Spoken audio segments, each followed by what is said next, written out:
Bonjour, bienvenue sur DevLabs, votre laboratoire de développement personnel. Aujourd'hui, nous allons voir ensemble les attitudes gagnantes. Alors, je voulais commencer cette vidéo par vous expliquer en fait les attitudes gagnantes par la définition d'abord de ce qu'est une attitude. Donc, en fait, dans le Larousse, on va trouver deux définitions. La première, c'est l'attitude, c'est la manière de tenir son corps, une position qu'on lui donne, une posture. Ça, c'est en termes de postural. Et en psychologie, alors attention à la définition, elle est un peu compliquée, c'est un système organisé et relativement stable de disposition cognitive d'un sujet vis-à-vis d'un objet ou d'une situation dont il évalue le contenu comme vrai ou faux, bon, mauvais, désirable ou indésirable. Euh, alors, concrètement, qu'est-ce que ça veut dire? En fait, ça signifie qu'une attitude, c'est une manière finalement de réagir face à des situations, des événements, des personnes. Et selon la manière dont on réagit, cela a nécessairement des conséquences. Donc évidemment, si vous insultez par exemple un recruteur, il y a tout de même de grandes chances qu'il ne vous prenne pas, non? Donc votre attitude peut avoir finalement des répercussions très importantes dans votre vie. Et il a été prouvé que les gens qui réussissent ont très souvent des attitudes qui sont très similaires. D'ailleurs, ceux qui réussissent ne sont pas forcément les plus créatifs, les plus intelligents, les plus rusés. Ce ne sont pas forcément ceux non plus qui ont été favorisés à la naissance ou qui ont été favorisés parce qu'ils avaient un accès à la culture. En fait, la réussite, elle dépend plus de l'attitude que de facteurs innés. C'est plutôt une bonne nouvelle donc, car cela veut dire que chacun d'entre nous a les moyens de réussir s'il le veut vraiment. Et dans le cadre de la vie en entreprise, qui n'est jamais facile, parce que on est dans un cadre où par essence qui est très complexe, où il y a différents collaborateurs qui sont pas toujours faciles à vivre, avec l'entrechoc des identités, les idées, les ingrédients d'une collaboration difficile. Tout ça c'est omniprésent en fait en entreprise. Et pour avoir du succès dans le monde du travail et pour avoir la chance de progresser, d'évoluer, il y a certaines attitudes qui sont aujourd'hui absolument indispensables. Et aujourd'hui, je vous propose de regarder 5 attitudes gagnantes.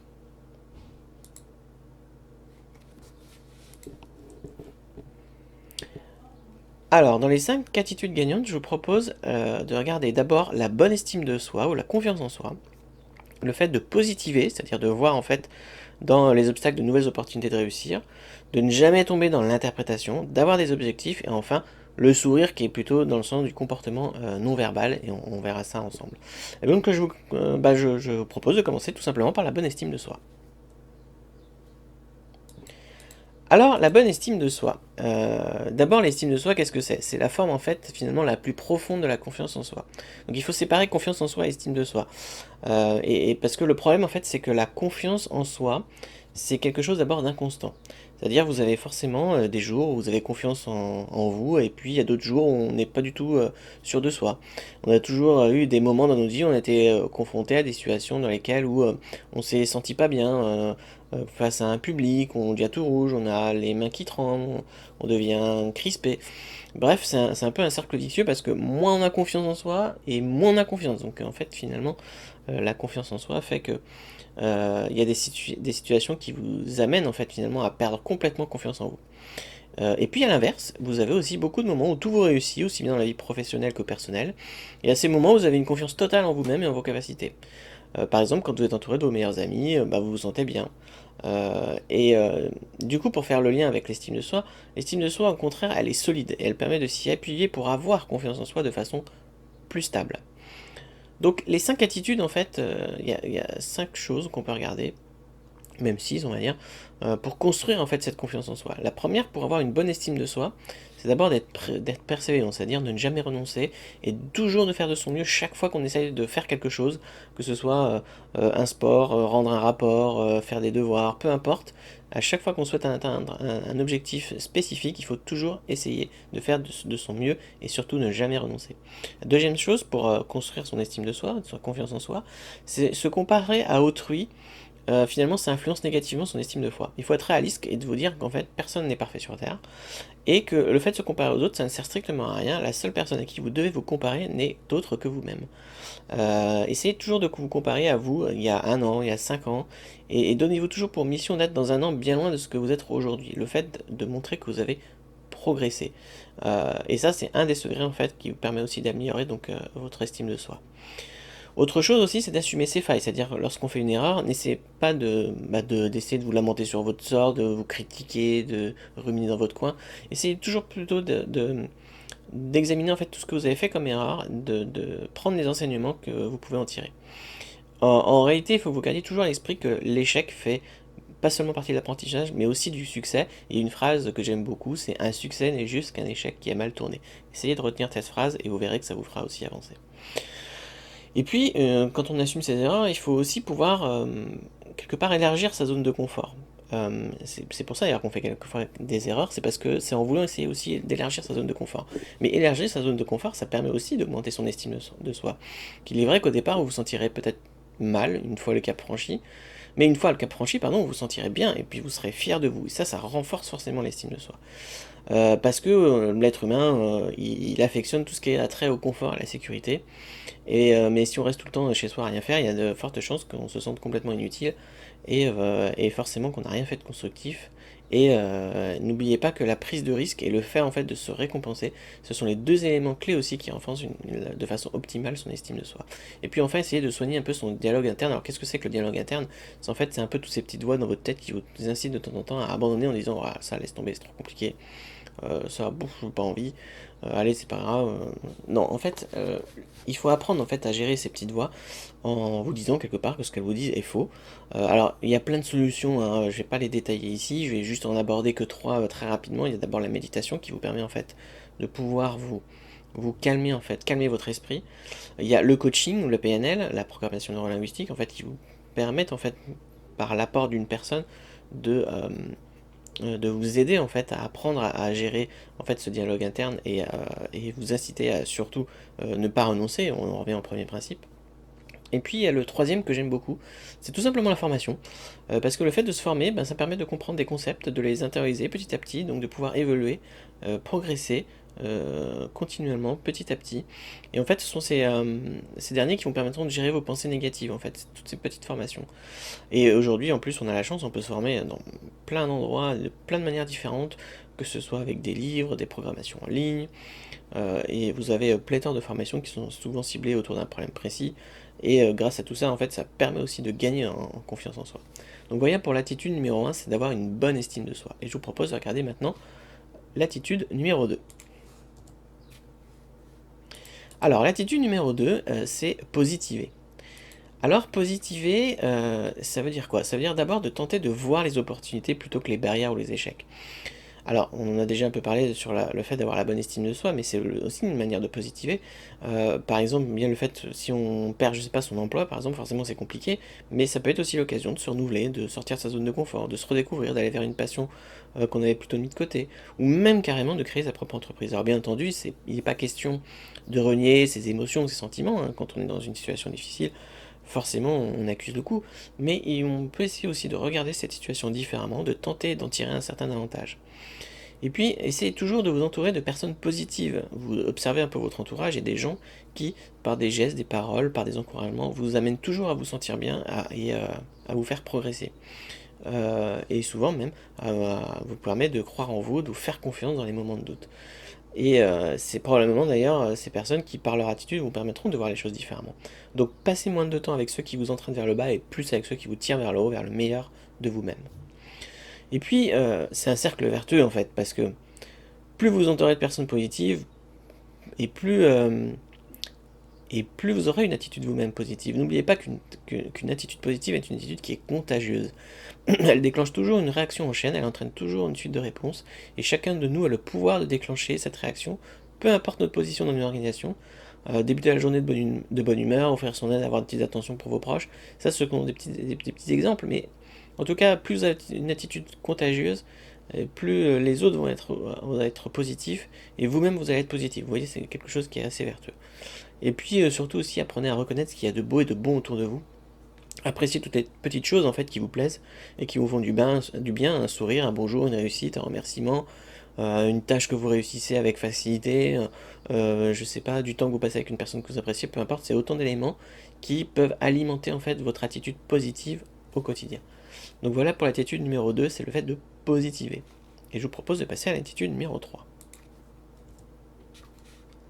Alors, l'attitude numéro 3, c'est ne jamais tomber dans l'interprétation. Alors, ça veut dire quoi l'interprétation d'abord? En fait, on cherche toujours à qualifier ce qui nous paraît essentiel, et notre esprit cherche toujours une explication. Ça passe notamment par des phrases du type il m'apparaît que, il est vraisemblable que, voici comment je vois les choses, c'est certainement dû à ou au. En fait, en permanence, nous interprétons en fait ce que nous entendons et ce que nous voyons au travers en fait du filtre de notre personnalité. Donc nos réponses finalement ce sont des interprétations de ce qui nous est dit. C'est notamment pour cette raison qu'on demande toujours par exemple à une personne de répéter ou de reformuler ce qu'on lui dit pour être sûr qu'il a compris, pour éviter justement toute mauvaise interprétation. En toute bonne foi, on va expliquer à notre interlocuteur ce qu'il pense lui-même. En fait, l'attitude d'interprétation conduit notamment à finir les phrases à la place de l'autre. Alors, si l'interprétation est correcte, c'est parfait, parce que la personne va se sentir comprise. Par contre, si elle est incorrecte, et ce qui est souvent assez probable, la personne en fait va sentir qu'on n'a pas fait l'effort d'essayer de la comprendre. Elle va pas se reconnaître dans ce qu'on va lui dire. Et si l'interprétation donc est fausse, donc c'est-à-dire ce qu'on dit souvent c'est qu'elle est projective, en fait ça provoque des réactions de type de l'étonnement, de l'irritation, du blocage, du désintérêt, le sentiment en fait de ne pas être compris. Et il faut toujours s'assurer que l'on a bien compris des choses importantes que l'on nous communique. D'une certaine manière, c'est finalement avoir de l'empathie en fait pour autrui. Et la bonne communication, finalement, c'est accepter d'abord l'autre dans l'état dans lequel il est, le considérer que la personne a sa propre raison, et sans jamais chercher à l'évaluer. Voilà, ça c'est un peu les bases d'une bonne communication. Donc, l'attitude numéro 3, ne jamais tomber dans l'interprétation. Et je vous propose de passer à l'attitude numéro 4. L'attitude numéro 4, alors c'est un point que l'on a déjà largement abordé dans les vidéos DevLab, donc je vais passer relativement rapidement dessus.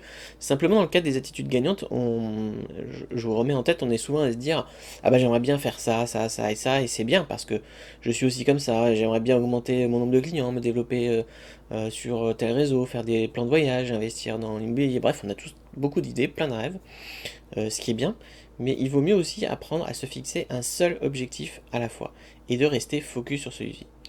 Euh, alors, après, c'est bien d'avoir un objectif, mais si on l'écrit simplement sur un bout de papier et qu'on laisse aller les choses, clairement, ça va pas se concrétiser.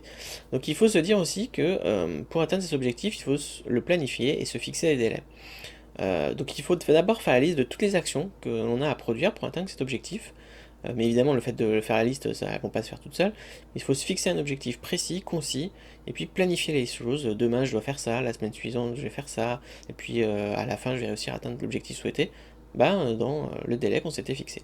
Donc il faut évidemment être un maximum organisé pour atteindre en fait l'objectif qu'on s'est fixé. Donc avoir des objectifs, c'est un des points presque les plus importants dans les attitudes gagnantes, puisque c'est ça qui va vous faire avancer, et c'est ça qui va vous permettre de progresser et d'évoluer. Et je vous propose enfin de passer à l'attitude numéro 5. Alors, l'attitude numéro 5, c'est la communication en fait non verbale. Et c'est un concept assez important. Alors, la communication non verbale, c'est quoi? C'est l'expression du visage qui impacte directement ce qu'on appelle les neurones miroirs.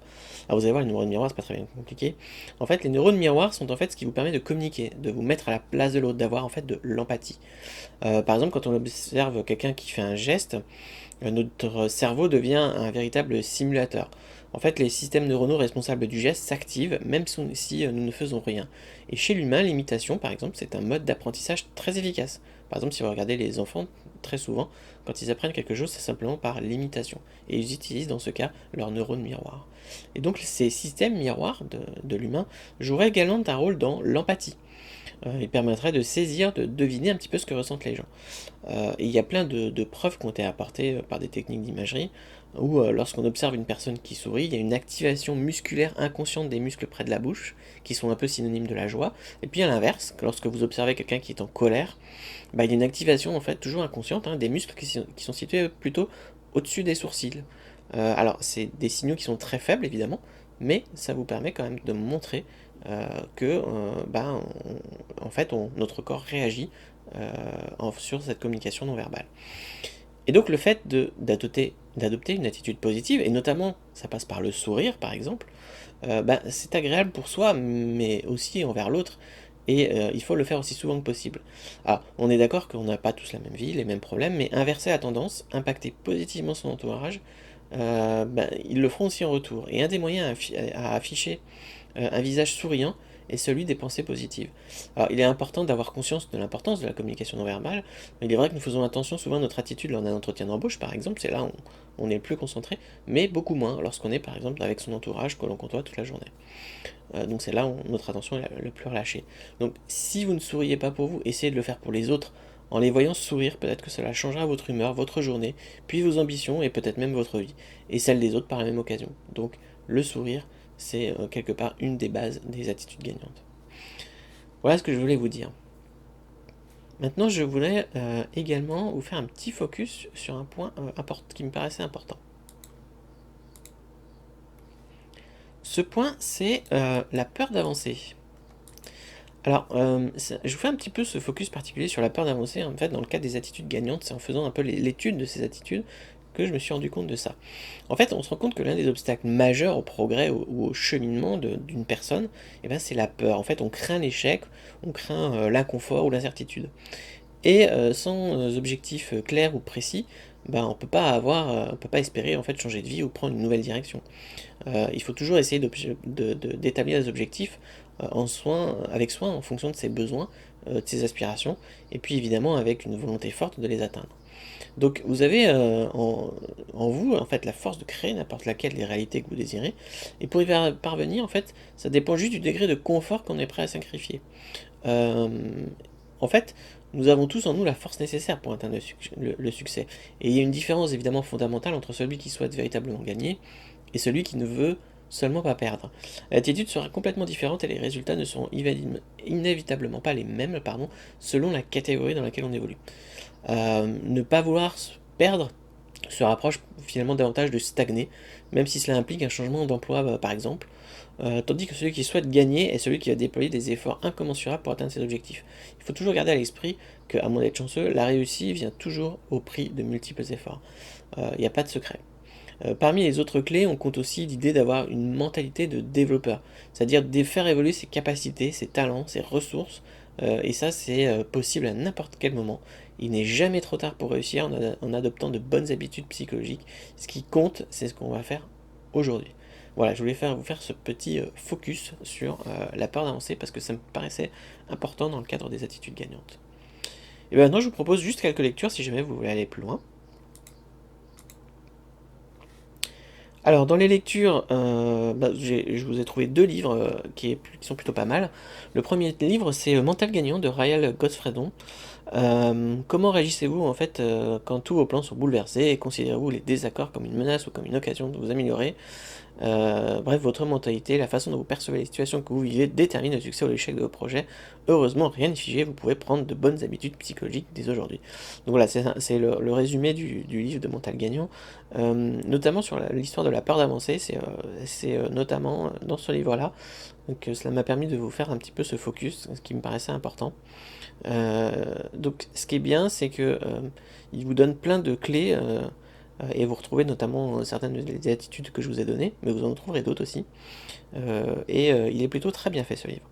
Puis je vous en ai trouvé un autre, alors qui est un peu différent, où vous trouvez en fait des petites histoires courtes qui reprennent le mythe du Pygmalion ou Steve Jobs ou le calligraphe. En fait, c'est à travers de ces histoires que chacune est suivie de 3 idées à retenir pour réussir et de 3 actions à réaliser immédiatement. Donc c'est un truc assez concret, qui sont facilement assimilables, hein. Et donc c'est fait par Aymeric Le Breton, qui est chercheur en psychologie, enseignant et chef d'entreprise à succès, et qui affirme que ce qui compte, c'est ce que vous allez faire maintenant. Donc ça tombe bien, c'était ma dernière phrase sur mon précédent slide.